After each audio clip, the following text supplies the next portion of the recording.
Olá, tudo bem, Joyce? Como vai? Tô Tudo animado bem? hoje, tô super. Sim, tudo Tudo bem com ótimo você? aqui. Tudo ótimo. Sim, tudo ótimo. Apesar do calor, que eu voltei da Inglaterra recentemente, estou me readaptando ao clima brasileiro, mas tá tudo certo. E E você com mora onde você? mesmo? Eu moro em Goiânia, um dos lugares mais quentes do mundo. Estou imaginando um choque de temperatura. Meu Sim, Deus. então, quando eu saí da Inglaterra, no comecinho de outubro já estava começando a ficar frio de novo. Inclusive peguei 12, 13 graus. Aí eu cheguei aqui 35, sensação térmica de 37, Nossa, mas tudo socorro. bem. É, tem que aceitar, né? Não tem o que fazer. É exatamente, né? Bom, Não tem. Mas então, eu estou feliz de estar de volta. É bom voltar para o nosso país também, poder sim, compartilhar um pouquinho do que a gente aprendeu lá. sim. Pois é, e muito para compartilhar, né? Enquanto você me contou um pouquinho Sim. da sua bio e tal, eu fiquei impressionada. Eu falei, gente, o cara sabe muita coisa.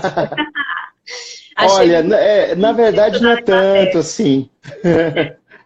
Sim, sim, foi uma experiência incrível e eu tive muita sorte de conseguir uma bolsa, né?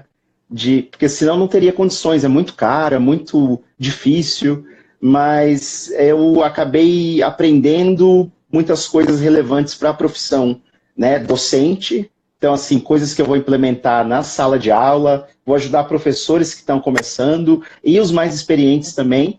E assim, os amigos que a gente faz, né, são pessoas incríveis que também ganharam a bolsa de outros países e a gente cria essa rede de contatos maravilhosa. É, isso é incrível mesmo, né? Porque você volta para o seu país com alguma coisa para adicionar também.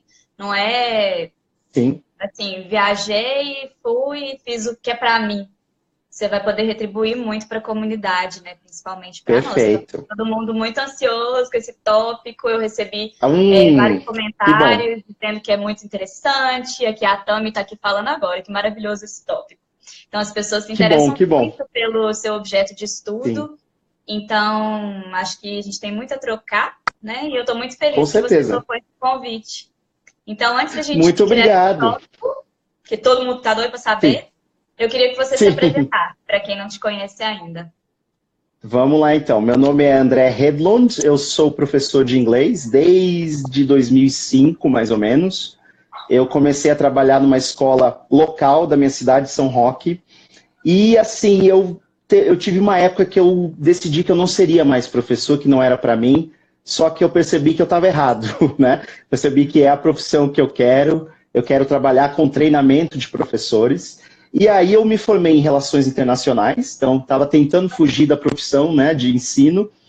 E depois de me formar em relações internacionais, eu comecei um mestrado em ciência política, quase terminei, fiz o intercâmbio, fui para Wyoming, aprendi muitas coisas, muitas técnicas para sala de aula, para ensino, e aí eu percebi que é isso que eu quero fazer, e comecei a me juntar com pessoas que queriam também trabalhar com ensino, e tentei assim, participar de eventos e me preparar mais, me qualificar mais. Aí eu acabei estudando psicologia da educação na Universidade de Bristol com a bolsa Chevening. Agora, hoje, trabalho para a National Geographic Learning como consultor pedagógico, então viajo o Brasil dando palestras e tal. E também trabalho com uma instituição sem fins lucrativos chamada Partners of the Americas. Eu sou presidente atual aqui da região e a gente trabalha com a ideia de capacitação de pessoas entre as Américas. Então a gente traz pessoas normalmente dos Estados Unidos e a gente envia brasileiros para lá também. E agora a gente vai fazer um evento daqui a 2 semanas com presença de peruanos, colombianos, argentinos, pessoas da América Latina toda, sobre educação e sobre as metas globais da ONU, né? Aqueles 17 objetivos globais de sustentabilidade da ONU. Então, assim, eu estou super feliz com o caminho que eu escolhi e há uns 3 anos eu percebi que era isso que eu queria fazer mesmo, educação. Não teve escapatória. Tentou fugir, foi ele pela tangente, mas serviu para te enriquecer, né? E aumentar o seu, Com expandir o seu certeza. conhecimento, sua percepção. Mas muito legal tudo isso que você faz. E hoje a gente vai Que conversar um bom. pouquinho sobre neurociência e educação, né? Essa relação, e sobre os mitos e os fatos, que não sei se são Sim, fatos, você também não. sim. Interrogação, também não sei. Educação, não sabemos, está tudo em aberto, né? Tudo para discussão. Sim, sim. E por que que você foi para essa área de psicologia, de neurociência? O que que te interessou? Qual que é a relevância desse tópico para o nosso contexto, para o nosso, assim, que eu digo o nosso contexto educacional, mas também o nosso contexto presente, né? Político, não sei, Sim. contexto social. Então, perfeito. O que me chamou muito a atenção na época que eu decidi trabalhar com neurociência foi que eu já havia encontrado algumas publicações, alguns livros, que falavam o seguinte: olha, por que a gente não está usando essas técnicas que são comprovadas ou que têm evidência para dar suporte, que vem da neurociência, da psicologia, no ensino, no sistema de educação de alguns países, principalmente o nosso, né? Então, em 2016, lá no comecinho, eu tive a oportunidade de ir para Israel. A minha esposa foi participar de uma conferência e eu acabei encontrando um professor chamado Avi Carney. Eu fiquei sabendo da pesquisa dele por meio de um TED Talk, sou apaixonado pelos TED Talks, né? E aí um cara muito controverso chamado Benny the Irish Polyglot, que é um cara, um poliglota irlandês. Nesse TED Talk ele fala assim, olha, tem uma pesquisa da Universidade de Haifa, de Israel, que diz que adultos podem aprender uma segunda língua com tanta rapidez, ou até melhor do que as crianças, porque a gente tem essa noção de que crianças são melhores, né? Eu falei, uau, eu estou indo para Israel, vou tentar entrar em contato com o cara que fez essa pesquisa. E ele foi, assim, super gentil, atendeu meu pedido, me pagou um café, virei fã dele, e aí ele me deixou entrevistá-lo por 10 minutos, filmei tudo, falei, como é que funciona isso? Ele começou a falar de memória, ele começou a falar, por exemplo, o Vinícius estava falando sobre a memória de trabalho, como é que funciona a memória de trabalho para aprendizagem de idiomas e tal. Eu fiquei apaixonado. Eu já trabalhava com isso há pouquíssimo tempo e falei, nossa, é isso que eu vou fazer para o resto da vida. E aí, tentei me qualificar mais, li livros, fiz cursos online, então eu fiz vários cursos do Future Learn, por exemplo, do edX, do Coursera, fiz vários cursos, e aí eu pensei, olha, eu preciso de mais qualificação. No ano seguinte, 2017, eu acabei entrando para o SIG, que é o grupo de interesse, né, que a gente tem do Brás Tissot, chamado Mind Brain Education. E aí, qual é a ideia, né, de participar dessas iniciativas, desses grupos? É tentar promover um pouco como o cérebro funciona, o que a gente tem de evidência hoje, como é que o comportamento humano funciona, de acordo com a psicologia, e como é que isso pode impactar o que o professor, a professora fazem na sala de aula.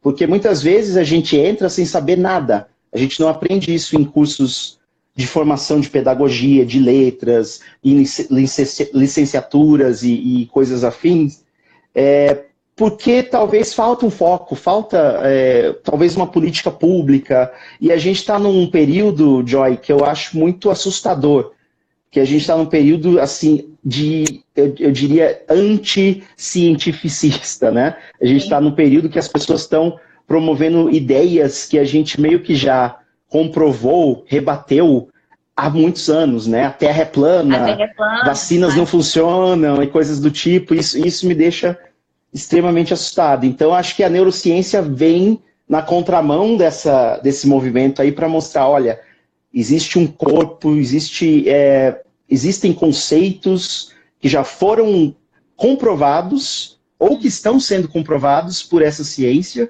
e que a gente deveria tomar e aproveitar e usar na educação para tentar melhorar a qualidade, tentar facilitar a vida dos estudantes e dos professores, né? Sim, faz todo sentido. Amei muito, a gente nem conversou ainda sobre o tema em si, mas eu já estou concordando com tudo, assim, que é um momento crucial, né, de reafirmar a importância da ciência e da educação e das duas conectadas. E eu fico pensando no tanto que é um desperdício a gente ter conhecimento, então já existem pesquisas sobre a neuroeducação, a neurociência, e como ela pode ajudar a educação a ser mais eficiente, os professores a terem um trabalho melhor, os alunos também a saberem como trabalhar com o próprio cérebro e como se ajudar, e a gente Sim. não conhece. Eu, enquanto professora, eu fiz Justamente. letras, fiz pós-graduação, eu nunca tive uma aula sobre o cérebro. Então, se o aprendizado ocorre todo no cérebro, por que a gente não estuda o cérebro? Não Sim, faz pelo menos um básico, né? A fisiologia básica do cérebro. A gente nem precisa aprender tanto, assim, detalhes de funcionamento cerebral. Eu acho que isso acaba até, às vezes, atrapalhando, vira um obstáculo na formação do professor, porque a gente sabe que nós, professores, temos que trabalhar muito e temos que fazer cursos e desenvolvimento profissional. E quando a gente coloca algo que talvez não seja tão útil, por exemplo, eu sei como é que ocorre a neurotransmissão no cérebro, como é que um neurônio se comunica com o outro.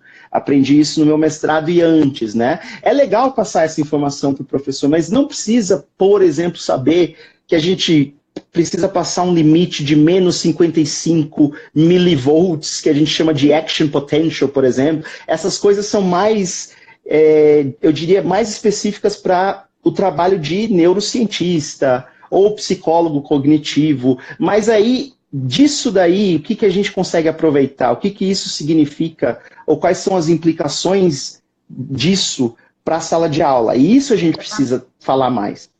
Igual o aluno, por exemplo, quando a gente ensina um tópico gramatical, ele não precisa saber o nome, mas ele precisa saber usar. Então, fazendo essa analogia, né? Um professor não precisa saber detalhes sobre o cérebro, mas a gente precisa saber usar e saber ajudar o aluno a usar o dele também, de uma forma mais eficiente. Perfeito. Então, estou super ansiosa para saber o que você tem a dizer. Então, a gente vai falar hoje sobre mitos. Eu vi nos seus artigos que você se refere a eles como neuromitos. Né? Neuromitos, sim. Achei apropriado esse nome. Sim. Eu queria começar com Posso começar? Sim. Pode, por favor, pode falar. De a gente usar só 10% do nosso cérebro. Isso é uma coisa que a gente estuda muito, né? E eu vi num artigo seu que tem inclusive um filme, Lucy. Sim, exatamente. Vi filme, agora eu quero ver, mas eu vou ver já assista, você vai ser legal. É um filme assim, totalmente de ficção com o Morgan Freeman, que é um dos atores que eu mais admiro, sou fã dele, e com aquela voz poderosa que ele tem, né? Eu até coloquei isso no meu artigo. Imagine esse cara narrando, né? No começo do filme ele está dando uma palestra, ele fala: a raça humana conseguiu atingir essa capacidade, né, de 10% do cérebro. Imagina se a gente chegasse a 20%, a 30%, a 40%. Ele vai dando exemplos do que a gente poderia conseguir fazer, né? Que são, assim, exemplos que não tem nenhum respaldo na realidade. Ele fala, por exemplo, se a gente chegasse a usar 100% do cérebro, a gente controlaria a matéria, né? Conseguiria mudar a matéria das coisas. E é o que acontece no filme. E é assim, mas de onde que vem isso, né? Eu assim, realmente não encontrei uma referência específica e muitas coisas surgem assim do nada. Alguém falou alguma coisa e isso vai sendo replicado em vários contextos. Mas, por exemplo, agora, eu e você estamos conversando, você está olhando para a tela do seu celular assim como eu, né? Eu estou com os fones de ouvido aqui, eu estou sentado num banco. Tudo isso que a gente está fazendo ativa diversas áreas do cérebro, né? Então, por exemplo, eu estou olhando para você e para a tela do celular, tem ativação no meu lóbulo occipital, que fica aqui atrás da cabeça, né? Porque é aí que a gente sabe que ocorre o processamento das imagens, né? Eu estou falando e ouvindo, então a gente sabe que tem muita ativação no lóbulo temporal, esquerdo normalmente, né? E também no direito. E eu estou sentindo a textura do banco, né, com a pele. Então isso quer dizer que alguma área do meu lóbulo parietal, esquerdo e direito, também está sendo ativada, porque eu estou sentindo a pressão. Então, assim, não faz sentido a gente dizer que só um pedacinho do cérebro funciona. A gente só consegue utilizar 10%. Inclusive na hora do sono, quando a gente dorme, a gente limpa o cérebro, né? Então a gente faz conexões, começa a consolidar a memória. Se você colocasse uma pessoa dentro de uma máquina de ressonância magnética, enquanto ela dorme, você vai ver que muitas áreas do cérebro estão ativando. Então, assim, não existe essa ideia de usarmos só 10% do cérebro. É difícil saber quanto a gente usa, porque depende muito da atividade que a gente está fazendo, né? Mas a gente usa quase todo o cérebro, quase todo o tempo, dependendo do que a gente está fazendo. É para atividade simples, sei lá, vou tomar água aqui, eu vou ativar várias partes que eu nem desconfio. Então, talvez não seja algo que Exatamente. A gente preste atenção, né? Eles estão ali, as atividades estão acontecendo de uma forma talvez secundária, a gente não Sim, automática, não está usando né? ativamente, eu não sei se pode dizer assim. Sim, então a gente tem um modelo bem interessante de como é que a gente cria hábitos no cérebro, né? Inclusive um cara ficou super rico com um livro chamado Poder do Hábito, Charles Duhigg, né? Então ele tem esse livro super interessante, ele fala assim de uma noção bem behaviorista, né? De comportamento. Como é que um hábito é criado? Primeiro a gente precisa de um gatilho que acontece no ambiente. E aí a gente tem uma resposta a esse gatilho, que é o comportamento que a gente normalmente tem, e uma recompensa, né? Então, por exemplo, se você... quando a gente aprende a caminhar, ou quando a gente aprende a andar de bicicleta, a gente precisa de várias sessões de treinamento para que aquilo fique automático no cérebro. E esse automático significa que a gente usa em um modelo secundário, digamos assim. A gente não precisa pensar conscientemente, trazer para a memória de trabalho aquilo, né? E analisar de uma forma racional, uma coisa que acontece sem que a gente precise pensar muito. E tem uma estrutura no cérebro que tem muito a ver com essa habituação, com a criação de novos hábitos. A gente chama de estriato, né? Fica bem no centro do cérebro. Então, a gente conhece as estruturas, a gente sabe o que elas... Quais são as funções, algumas funções pelo menos. A gente consegue explicar muita coisa, como memória, atenção, como linguagem, como criação de hábitos. E o que falta é disseminar um pouco esse conhecimento para que as pessoas, principalmente que estudam, que trabalham com educação ou que estudam, querem aprender, para que elas usem essa informação para talvez aprender de maneira mais eficiente, mais eficaz. Pois é, eu queria muito saber como que a gente pode destravar esse nosso potencial todo e ajudar os alunos a destravarem também, né? Então, bom saber que a gente não usa só 10%, que o nosso potencial é muito maior. E pensando aqui na live que eu fiz com o Vini na semana passada, né, sobre memória de trabalho, eu li muito sobre a atenção mesmo. A atenção, o foco e a seleção, né, que o cérebro faz das coisas que realmente são importantes naquele momento. Então, exatamente. Imagino que esse é um dos caminhos, né? Tentar trabalhar essa atenção e não sei. Por exemplo, meu professor, que é um cara super legal, super competente, sou fã dele, Paul Howard Jones, lá da Universidade de Bristol. Ele tem um modelo muito interessante do que a gente poderia usar na sala de aula. Ele chama de EBC, que é Engagement, Build e Consolidation, né? Ou seja, engajar o aluno, chamar atenção, e aí tem algumas dicas baseadas no funcionamento do cérebro, como a gente engaja o aluno, a aluna.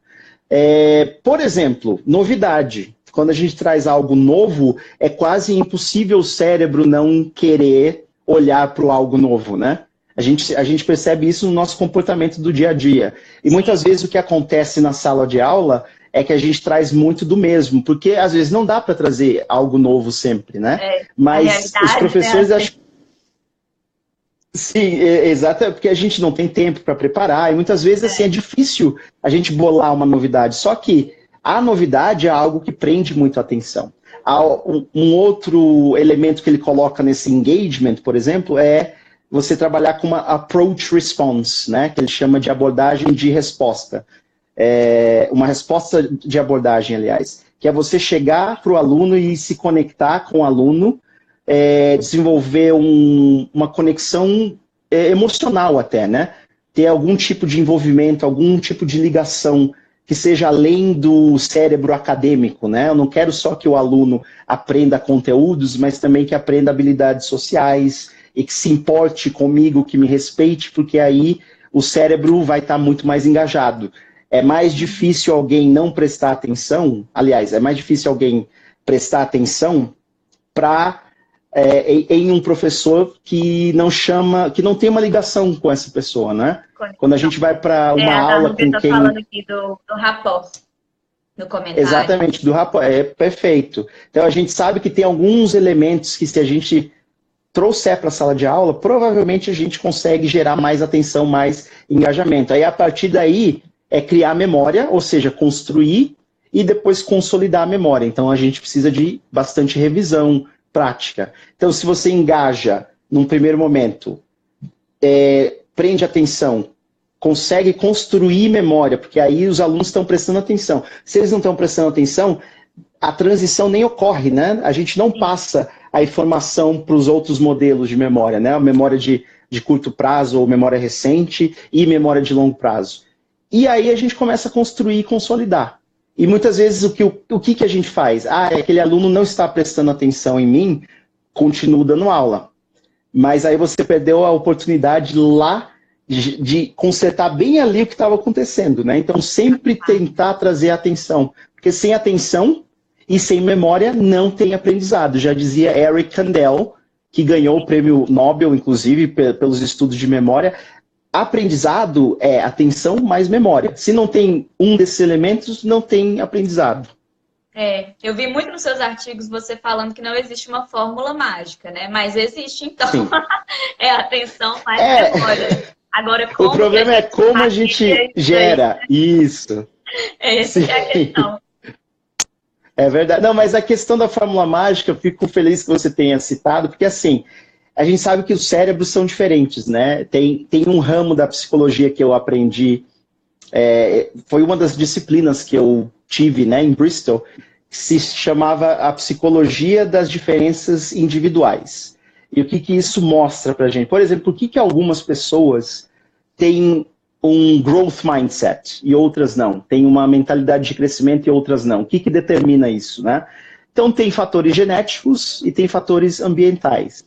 E se cada cérebro é diferente, como a Tracy Tokuhama fala, os cérebros são tão únicos quanto as faces, né? Cada face é diferente, cada cérebro é diferente. Como é que a gente cria uma fórmula que abranja todo mundo, sabe? Então é difícil. A gente tem mais ou menos o framework, né? A gente tem, assim, um quadro, um guia para seguir, mas não dá para garantir que essa é a fórmula que vai funcionar para 100% da turma. Não tem como, né? A gente precisa ficar atento sobretudo, né? Então, assim... Sim. Essa questão pessoal mesmo, o rapport, essa atenção que eu digo emocional, elas são coisas que vão da ciência. Então, isso também é essencial, né? Para a gente poder entender essas justamente individuais. Sim. Então, a gente eu acho que a gente foca muito, talvez, no conteúdo, né? Acho que a gente pode gastar um tempinho e vale a pena. Acho que compensa bastante gastar um tempinho construindo relações, né? Construindo ligações com os alunos, porque a gente sabe que aprender é um ato social, né? A gente precisa, o Vygotsky, para quem fez pedagogia, né? Interação, socioconstrutivismo, tudo isso. A gente sabe o valor disso, né? Aprender sozinho é mais complicado, você precisa ter mais dedicação, mais empenho, talvez, para ficar na linha, enquanto quando você tem alguma referência, e alguém que você admira. Então, quando eu ia para as aulas desse cara, Paul Howard Jones, eu estava super atento, porque eu admiro, eu tenho respeito por ele, eu conheço o trabalho dele. Então, se você vai para a aula de alguém que você não respeita, é muito mais fácil não prestar atenção nessa pessoa, né? O que essa pessoa tem para te acrescentar, né? Então, sim, é muito importante investir nisso também. E só te interromper um pouquinho, a Annelise está pedindo aqui para você compartilhar a bibliografia. Amanhã eu vou fazer o post de sempre, de costume da segunda-feira, com tudo que a gente citar aqui hoje.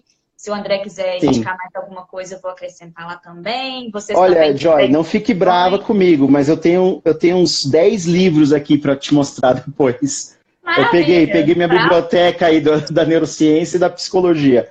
Tá aqui, ó. Depois eu compartilho com todo mundo, ó. Tem um monte de livro aqui. Yes! Tira foto. Semana passada foi ótimo. O Vinícius tirou foto das capas dos livros e aí eu coloquei seguido na minha selfie. A minha selfie é para chamar a atenção ideia. algoritmo e aí depois vem os vídeos, tá? Pode mandar. Perfeito, vou fazer isso. Está perguntando aqui, está fazendo uma pergunta. Então, vamos lá. Podemos Sim. fundamentar a importância de levar em consideração os estilos de aprendizagem nesse exemplo que você usou, da psicologia das diferenças individuais? Olha lá, então a gente vem para um outro mito, ou pelo menos algo muito controverso, que é estilo de aprendizagem, né? A gente sabe que isso começou lá na década de 50, 60 e evoluiu, e nas décadas de 80 e 90 parece que o negócio aumentou. O que a gente sabe sobre estilos de aprendizagem, de uma perspectiva neurocientífica? Primeiro, se você tem um estilo específico, aprender com aquele estilo, ou o professor usar aquele estilo para te ensinar, não significa que você aprende melhor. E a gente tem, por exemplo, uma meta-análise grande que foi feita em 2010 ou 2012, se eu não me engano, do Pashler. Eu tive que ler para fazer um artigo no mestrado, que mostra que, assim, por exemplo, aquele aluno que é visual, né? A gente tem vários testes online para ver se o aluno é mais visual, mais sinestésico e tal. Você faz e dá, o aluno é visual. Isso quer dizer que, se você ensinar o aluno com inputs visuais, né, com estímulos visuais, esse aluno vai aprender com mais facilidade, porque esse é o estilo de aprendizagem do aluno, né? Mas, na verdade, os estudos mostram que se esse aluno receber inputs auditivos ou sinestésicos e não necessariamente visuais, também vai aprender com tanta eficácia ou melhor, né? Qual é a grande questão, né, dos estilos de aprendizagem? É assim, a gente sabe que a gente tem preferências de aprendizagem. E preferência não significa que é efetivo, que funciona bem. E a gente sabe que o cérebro trabalha com modalidades diferentes. Então, o Vinícius falou sobre a memória de trabalho.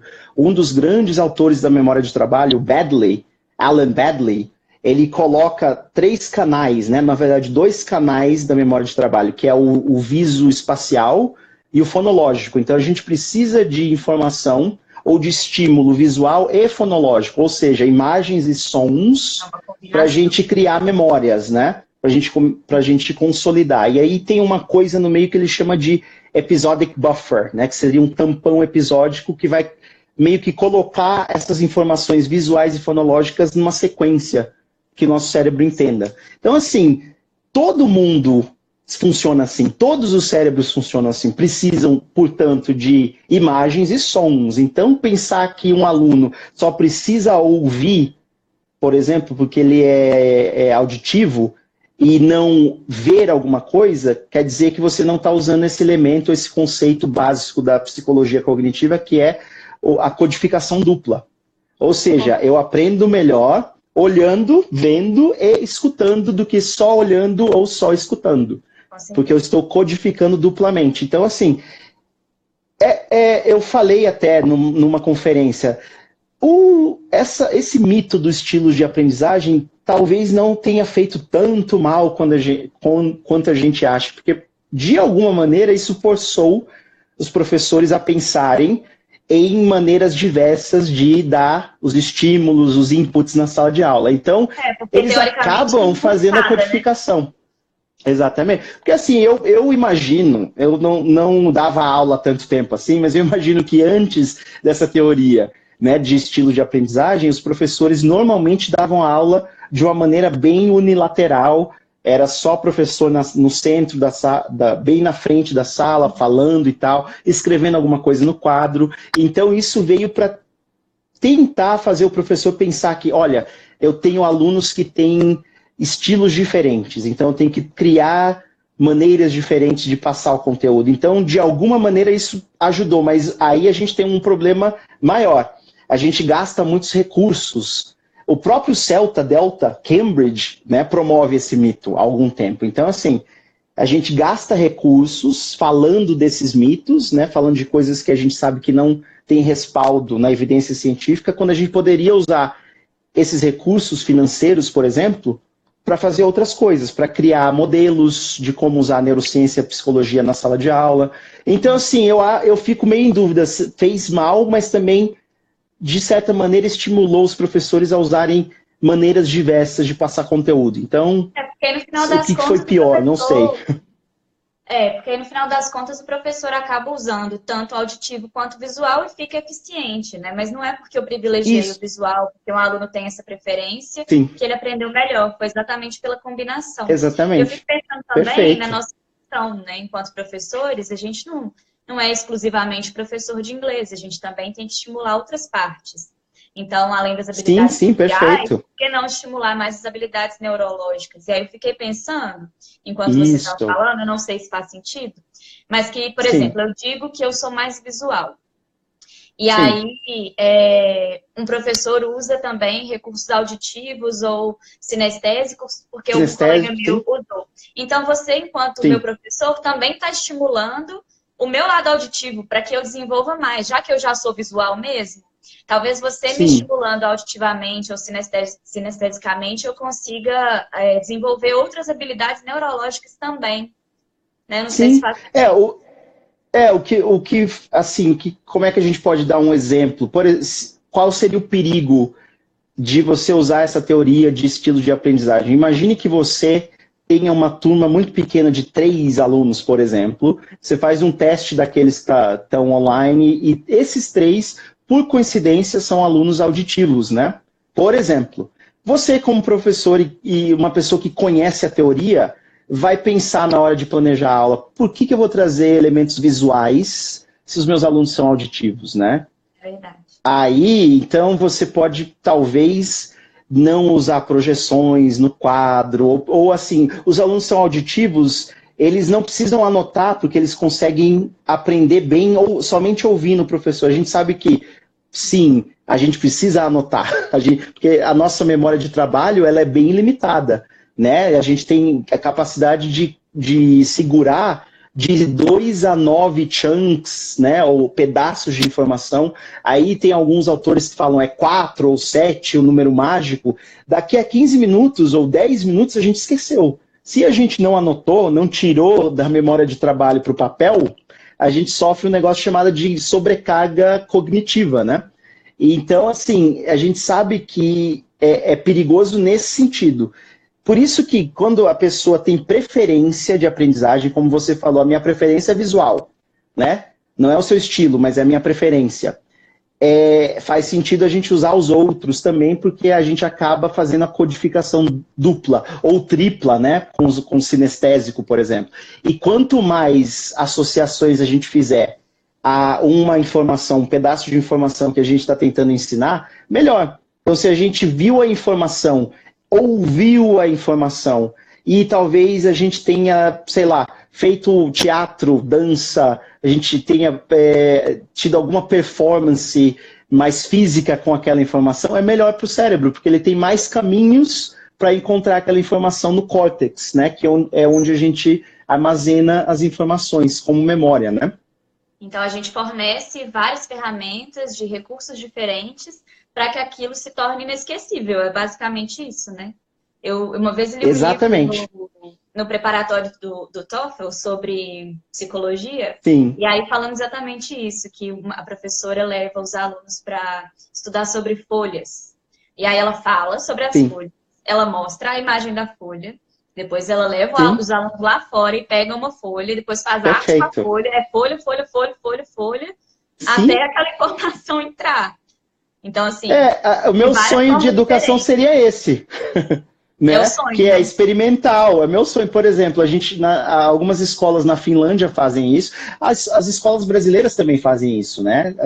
Às vezes, muitas escolas não fazem porque não tem recurso, mas é experimentar, é o laboratório, o mundo é o nosso laboratório. Então, a gente aprende, talvez, a teoria ou a estrutura, os conceitos na sala de aula, de maneira visual e auditiva, e a gente sai para o mundo para explorar, né? Então a gente pode trabalhar mais com a noção de aprendizagem baseada em projetos, por exemplo, colocar a mão na massa, isso é importante, porque aí o seu cérebro tem mais pontos de referência para procurar aquilo, achar aquela informação. Então você vai conseguir manter isso por mais tempo. Isso é muito interessante porque a gente às vezes limita esse tipo de experiência a crianças, né? A gente acha que só a Sim, criança gosta de pegar e de fazer, realizar. E eu tento levar isso muito Sim. para os meus alunos adultos também. Peço para levantar, para Perfeito. encostar nas coisas, para apontar, não sei, para trazer de casa. Eu Sim. tento também incluir isso nas aulas dos adultos, porque a gente Perfeito. também Você é tem uma que... ótima professora, então, Joy. Parabéns, é isso aí. Obrigada. Não funciona só para as crianças, para Para todo mundo. comprovar cientificamente, então, que sou ótima. É isso aí. Vou escrever um paper sobre você, então. Ah, tá Eficiência da comprovado Joy. neurocientificamente. É isso aí. Mas Então, vamos lá. é uma coisa, por exemplo, a gente tem umas ideias sobre crianças e adultos, por exemplo, quando a gente fala de aquisição de segunda língua, né? Então, tem vários estudos que mostram, por exemplo, que existe um chamado período crítico para aquisição de segunda língua, né? E aí vários autores falam em idades diferentes, né? O Steven Pinker, por exemplo, super famoso, linguista, ele diz que é lá 5, 6 anos. Aí o Krashen, que importou do Lenneberg, ele fala que é aos 12 anos, né, que acaba esse período. Então, depois dos 12 anos, a gente não consegue aprender com tanta facilidade. Aí o Steven Pinker, com um time de, acho que 5 autores, publicaram no ano passado um estudo com 600 mil pessoas, né? E aí, qual foi o resultado? O período crítico acaba aos 17,4 anos e tal. Então, a gente cria esses mitos ou essas ideias de que criança a gente consegue aprender com mais facilidade durante a infância. Por quê? Porque o cérebro é mais plástico, ele tem mais capacidade de se reconectar e mudar. Só que, na verdade, não é bem assim. Então, eles não estão contando toda a história. A história completa é o seguinte: o aluno criança, aluna criança, não tem opção. Eles vão para a aula. Eles vão e terminam o curso, porque mamãe e papai não deixam sair do curso, obrigam. O aluno adulto, a gente sabe que... Sim, fale, criança pode falar. Não tem problema, criança tem problema para pensar. Não tem que pagar conta, né? Não tem que se estressar. Eu acho que é por isso. Sim, mas aí é claro que se a gente der uma olhada, né, pegar um grupo de crianças que começaram a fazer aula de inglês aqui no Brasil, pegar um grupo de adultos, é muito mais provável encontrar falantes, né, proficientes de inglês no grupo de crianças, né, que começaram antes, porque aí tem menos obstáculos mesmo. E sim, tem uma facilidade, claro, mas essa facilidade é tão grande a ponto de inviabilizar o estudo por adultos? Não, porque a gente sabe... Eu tenho, por exemplo, um aluno que começou a estudar comigo com 62 anos, né? E eu conheço pessoas que começaram a estudar um segundo idioma com, sei lá, 40, 50 anos, e a ideia é não quando você começa, mas até onde você vai. É isso que vale. O que vale para a aquisição, né, de segunda língua. A frequência. Então, assim, não dá para começar e parar. Começar e parar, o que muitos adultos fazem, né? A gente precisa de frequência, de estabilidade.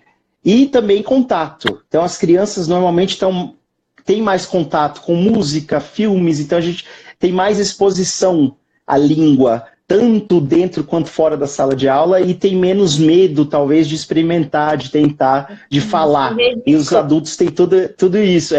Os adultos têm todas essas questões. Mas se a gente conseguisse... cresce e a gente fica já... Sim, exatamente. E olha que eu era assim, quando eu era criança, eu era sempre muito tímido, não falava nada na sala de aula. Meus professores, né? Mas eu ia bem, sempre fui um geek, assim, um nerd na sala de aula. E hoje em dia, eu vejo, quando eu estava no mestrado, por exemplo, eu era a pessoa que perguntava demais. Então, comigo aconteceu o inverso, né? Mas eu percebo que as pessoas vão perdendo, vão criando inibições quando elas crescem, né? Porque aí o nosso cérebro, de novo, muito social, se importa muito com o que os outros pensam, né? A gente cria uma imagem mental nossa. Então, é muito difícil para o adulto se expor correndo o risco de falar alguma besteira, das pessoas darem risada. A criança não está tanto assim, a criança não consegue pensar em termos hipotéticos ainda, dependendo da idade, né? Se a gente pegar o modelo do Piaget, ela nem consegue imaginar que se eu falar alguma besteira, um outro aluno vai dar risada de mim, isso vai ter consequências no futuro. Então, assim, tem várias questões que a gente precisa entender para poder ensinar melhor para essas duas faixas etárias, né? Exatamente. Talvez para o adulto a gente precise mais explorar essa habilidade de correr risco e mostrar a importância de se expor Sim, e de se abrir. E para a criança, talvez trazer conceitos mais, não sei se abstratos, né? Porque eu já vi dizer também que sim, adulto pode aprender mais fácil do que criança, porque a gente tem essa capacidade de abstração melhor trabalhada. consegue, exatamente. Então, talvez Sim, ensinar habilidades diferentes, mas o que você quer dizer, então, é sim. que um adulto tem tanta capacidade e possibilidade de aprender um idioma quanto uma criança, certo? Sim, sim, o que eu quero dizer que não é a desvantagem cognitiva, digamos assim, cerebral que o adulto tem, não é tão gigantesca a ponto de impedir que ele ou ela aprenda um segundo idioma. O que se torna talvez o maior obstáculo é a vida social do aluno, de ter que trabalhar, ter que pagar conta, ter que se estressar e tal. Então a gente sabe, você citou uma coisa interessante, como é que a gente tem esse poder de abstração, de imaginação. O nosso córtex pré-frontal, que é uma região do lóbulo frontal, é a última parte a se desenvolver. Então, a boa notícia é que quem tem 30 anos ou menos ainda é considerado adolescente pelos cientistas, né? Porque o Olha nosso só, cérebro ainda está se desenvolvendo até os droga, 30. acabei de sair Tem da alguns que falam adolescência. 25. Eu também já saí, faz algum Ah, né? tempinho já. Mas é essa região do nosso cérebro que trabalha com pensamento abstrato, né? Com hipóteses e tal, imaginação. E aí, quanto mais para dentro, para o centro do cérebro a gente for, a gente vai para as estruturas que tem a ver com emoções, por exemplo, ou instinto. Aí tem um livro muito legal do Daniel Kahneman, que é Thinking Fast and Slow, Thinking Fast and Slow. E são dois sistemas, né? Que é o pensar rápido, é o que vem dessas estruturas subcorticais, que ficam embaixo do córtex, no meio do cérebro. Por exemplo, a amígdala, né, o hipocampo, Reage, o né? próprio estriato, que é assim, é instinto, né? A gente reage a uma situação, a gente cria um estereótipo no cérebro e segue o caminho, assim, a gente toma essa decisão em 1 segundo, 2 segundos. E usar a parte mais sofisticada do cérebro, que é o que diferencia a gente dos animais, por exemplo, o nosso lóbulo frontal, o córtex pré-frontal muito mais desenvolvido, significa abstrair. Então a gente sabe, por exemplo, que os animais que não têm essa parte desenvolvida não conseguem pensar o que eu vou fazer daqui a 5 dias. A gente consegue pensar o que eu vou fazer daqui a 10 anos, né? É. Como é que vai ser minha aposentadoria? E esse é o poder principal que a gente tem cerebral em relação aos animais, por exemplo. Então, as crianças ainda não têm esse poder consolidado. Por isso que as crianças tomam mais risco, né? Por isso que... E é engraçado como uma dica, então, para professor de criança, de young learners. Quando o seu aluno, a sua aluna, aluninha, estiverem fazendo algo errado, não diga, não faça isso, porque eles vão entender justamente faça isso. O córtex pré-frontal é aquela coisa que tem o controle de inibição, que fala assim, para, né? O Para de agir famoso dessa maneira. não pense em um elefante branco. Sim, aí você vai pensar no elefante branco, né? E Claro. a criança que está em cima de um muro, por exemplo, sei lá, vai pular. A criança, ou ela vai machucar algum colega, tá brigando, tá fazendo alguma coisa desse tipo. Se você fala, não pule, o córtex pré-frontal, que é responsável pelo controle, pela inibição, né, do comportamento, não está desenvolvido ainda. Então, não passa batido. Então é Ela melhor falar, entende para! pule. Exatamente. Use, então, sentenças afirmativas. Para, volta, né? Alguma coisa do tipo, que funciona melhor. Agora, para o adulto, a gente tem essa condição, essa habilidade de parar o nosso comportamento. Assim, depende, né? Depende de vários fatores também. Mas a gente Mas vamos, consegue mais controlar os nossos instintos, né? tô precisando aprender. Depois da live a gente vai fazer uma call aqui para você me ensinar a não pensar, tá? Pode ser? Vou tentar. Vou te passar umas dicas aí. Dicas sobre como não pensar demais. Que a gente desenvolve demais, fica pensando Isso, demais também. Mas é o seguinte, a exatamente. gente está encaminhando para o finalzinho, faltam 15 minutos, e eu li um dos Sim. seus artigos, eu acho que é o que está na página da Troika, se eu não me engano, em que Sim. você cita algumas diretrizes mais práticas, assim. Então, se tudo Perfeito. isso é mito, o que é fato e o que pode ajudar a gente em sala? Eu lembro que você falou de Sim. pre-testing, por exemplo. Você consegue dar essas Perfeito. dicas para a Sim. gente, assim, mais práticas? Claro, claro. Amanhã? Sim. Então, já vou falar para o pessoal. Dei uma olhada no meu site, para quem fala inglês, o EDC Rocks, que eu tenho uma lista de algumas práticas que a gente sabe que funcionam mais ou melhor, de acordo com a neurociência. E aí, de novo, não é só a neurociência, porque a neurociência, ela estuda pessoas dentro de um laboratório, de uma sala, de um hospital, dentro de uma máquina de ressonância magnética, então numa situação bem artificial. Por isso que a neurociência não tem todas as respostas ainda. É diferente isso, essa situação, de uma situação de sala de aula. E então a gente olha também para a psicologia e para a pedagogia.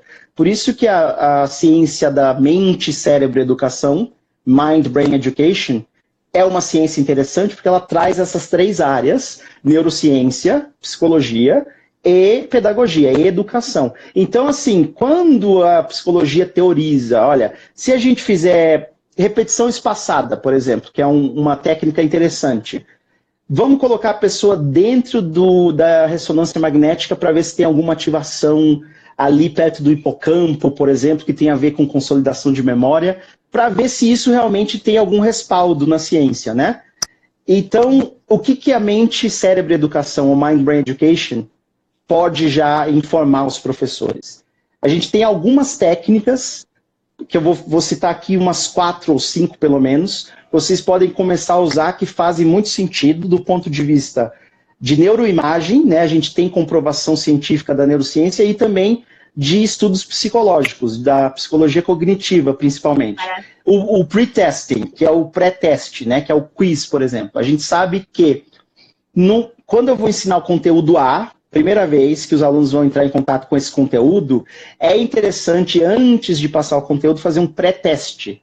Porque a gente está trabalhando com duas coisas. A primeira é ativando o esquemata que o Piaget falava, né? Que é o conhecimento prévio dos alunos. E também, se eles não têm esse conhecimento prévio, primeiro, a gente está usando um elemento de gamificação, que é um teste, um quiz, por exemplo, que é interessante, engaja, e a gente está fazendo com que os alunos tenham mais interesse em saber o resultado no final. Então, se eu faço um quiz de uma coisa que eles nunca viram, eles erram 5 de 10, é muito mais provável que eles prestem mais atenção para descobrir por que eu errei as 5, né? Então você cria um engajamento de maior prazo, digamos assim, né? Que é o pré-teste.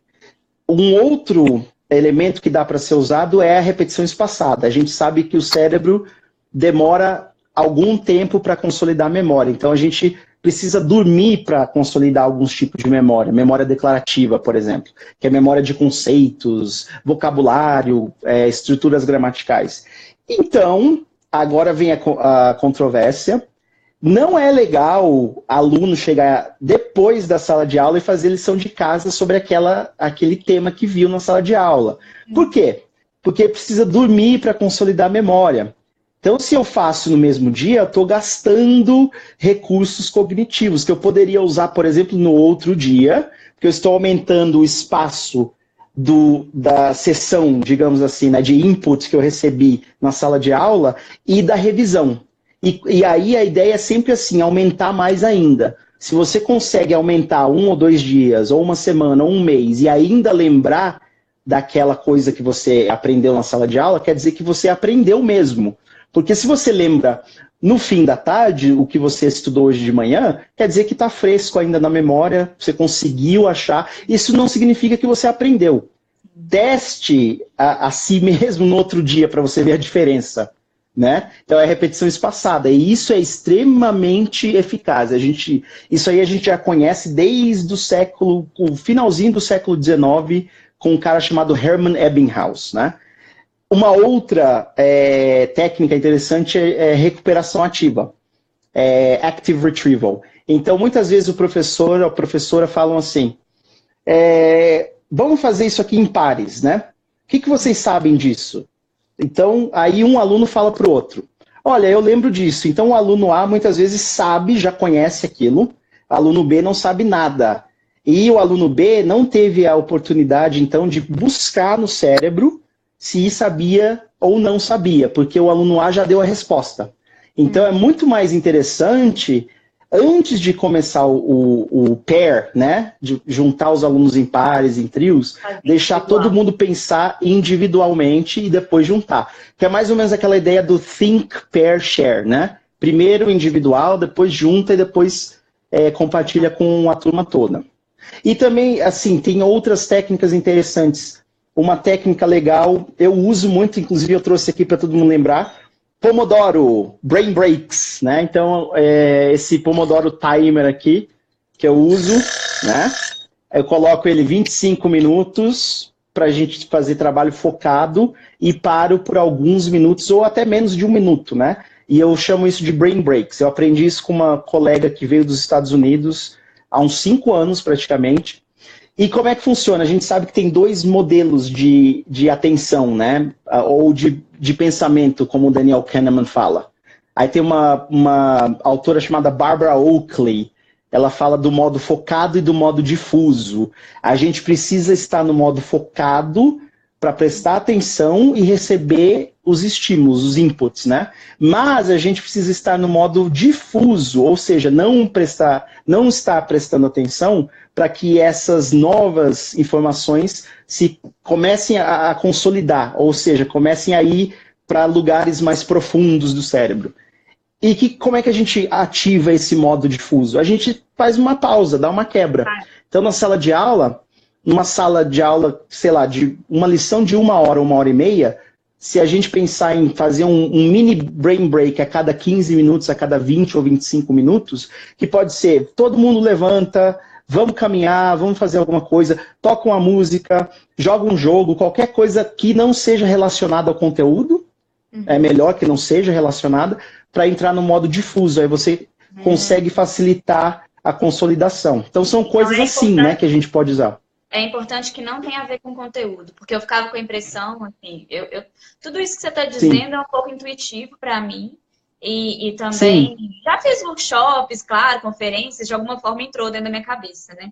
E eu tento variar atividades, tipo de 15 em 15 minutos. Perfeito. 20, mas essa pausinha, assim, vamos fazer uma música, vamos tomar uma água, não faço. Eu só mudo. Então, mudo o foco da atividade. Você está fazendo outra, então, estratégia. Aí eu faço alguma coisa de escuta ou alguma leitura. Sim. Mas é importante, então, que não tenha a ver importante. Com se tiver a ver com conteúdo, talvez você ainda fique focado, né? A ideia é você entrar no modo difuso. E se você ainda fizer um quiz, um jogo sobre conteúdo, você ainda está no modo focado e a gente quer quebrar isso. Mas o que você está fazendo é chamado de interleaving, né? Que é intercalar. O Robert Bjork tem alguns artigos sobre isso. Também funciona bem. Em vez de a gente estudar, uma dica para estudos na casa do aluno, né? O aluno vai estudar para várias provas, por exemplo, um simulado no colegial. É muito comum que os alunos estudem a matemática inteira, tudo que eles precisam saber, para depois mudar para a história, para depois... O Bjork fala assim, estude 25 minutos de matemática, faz um brain break, aí começa a estudar história. Aí depois vai para ciência, aí depois volta para matemática, que é intercalar, porque a gente sabe que aí você vai forçar o cérebro a fazer recuperação ativa, né? Eu estava estudando matemática, agora é história. Aí quando você volta para matemática, aquele esforço de recuperar a informação, ela fortalece aquelas conexões neurais no cérebro. E isso ajuda a memorizar. Então a gente poderia fazer uma coisa assim. Algo parecido na sala de aula. Vou pensar sobre isso. Talvez, assim, um jogo mesmo, né? Igual você propôs. Eu tenho umas cartinhas, por exemplo, de conversation. Sim. É um tópico que não está relacionado com a gramática, sei lá, mas continua sendo em inglês. Pode ser alguma coisa nesse sentido? Sim. Olha, eu ainda estou colecionando ideias de brain breaks, assim. Tudo é válido, eu já fiz várias coisas. Eu, inclusive, peço que as pessoas compartilhem comigo. Eu gosto muito de mostrar vídeos engraçados, assim, de gatos. Ou então eu peço para o pessoal levantar e mudar de assento para circular um pouco o sangue. Porque, às vezes, se a gente fica muito tempo parado, a gente começa a ficar muito confortável. Isso não é bom para o cérebro. A gente começa a ficar meio sonolento e tal. Então é bom levantar um pouco, andar, fazer circular. E música também. Eu peço muitas vezes para os alunos trazerem os próprios fones, né? Para que eles escutem a música que eles querem durante esse brain break. Mas é só no brain break. E como eles sabem que vai ter brain break toda a aula, eles conseguem se comportar melhor. Porque eles sabem, olha, se eu ficar fazendo... Se eu começar a me comportar de uma maneira que não é adequada agora, não vai ter brain break, ou como tem o brain break para eu poder me expressar e falar com outro colega, fazer alguma coisa interessante que eu queira fazer, eu não preciso me comportar mal tanto assim. Então, funciona também para class management, né? Sim? Um esforço de se concentrar mesmo durante esses 25 minutos, 15 minutos que seja, assim, não, exatamente. Estou aqui presente. Isso é ótimo. Exatamente. E você me falou que faltam alguns minutinhos aí, né? O que eu queria dizer é assim, para tentar fechar esse assunto, né? A minha dissertação foi sobre olhar para esses autores que trabalham com neurociência e psicologia, que olharam para técnicas ou recomendações de sala de aula baseadas na ciência e tentar sintetizar isso num guia que possa ser útil para professores que muitas vezes não têm acesso à formação docente. Então, eu peguei 7, 8 autores, publicações, com 195 práticas de sala de aula baseadas na neurociência, né, no Mind Brain Education. Aí eu fiz uma análise temática para ver o que eles tinham de comum, coloquei isso num guia, então de 195 reduzi para 32 práticas de sala de aula, e essas 32 práticas estão dentro de temas maiores. Então, por exemplo, estou falando de um segredo de Estado agora, porque a minha dissertação não foi publicada ainda, mas olha lá. Engajamento, né, que é o primeiro tema, então a gente precisa engajar. Depois, memória, aí tem que construir e consolidar a memória. Depois, personalizar. Depois, a gente precisa trabalhar com metodologias ativas, porque a gente sabe que a ciência mostra que elas são mais efetivas. A gente precisa trabalhar com atitudes e crenças que nós temos em relação ao aprendizado. Então, metacognição, neuroplasticidade, autoeficácia, por exemplo, autodeterminação, mentalidades de crescimento fixa, e finalmente com assessment, né, que seria avaliação. Então, se a gente pegar todos esses temas com as práticas que eu sintetizei desses vários autores, eu não estou falando que isso é 100% algo que vai funcionar, mas talvez um guia que pode ajudar professores a pensar um pouquinho mais sobre a prática, né? Será que eu estou longe desse guia, que é um espelho do que vários autores falam ainda, ou será que eu estou mais perto? Se eu estiver mais perto, quer dizer que meus alunos, teoricamente, devem estar aprendendo mais, com mais eficácia. Essa é a ideia. Ótimo, adorei. Adorei, espero que você publique logo e compartilhe com a gente. Porque com certeza, né? Essa é a ideia. Certamente, quando a gente fica atento a esses aspectos, a gente vai melhorar a prática, a gente vai refletir sobre o que faz, sobre o que poderia mudar já de imediato, Sim. que requer mais estudo também. Então, muito importante sua pesquisa, eu espero que você compartilhe com a gente em breve. Com certeza, essa é a ideia. Eu tenho que ver se eu passei, né? Eles não me passaram a nota ainda. Espero que eu tenha passado. Não é possível. Bom, então, vamos encerrando, né? Falta um minutinho aqui, daqui a pouco o Instagram desconecta a gente automaticamente. Então, eu queria te agradecer muito por compartilhar tudo isso com a gente. Eu tenho a impressão de que a gente podia ficar aqui a semana inteira falando sobre isso, que não ia acabar o assunto. Então, com certeza. Sigam ele lá no arroba, como é que é? O seu... EDC Rocks. EDC Rocks. Deixa eu colocar aqui para o pessoal seguir.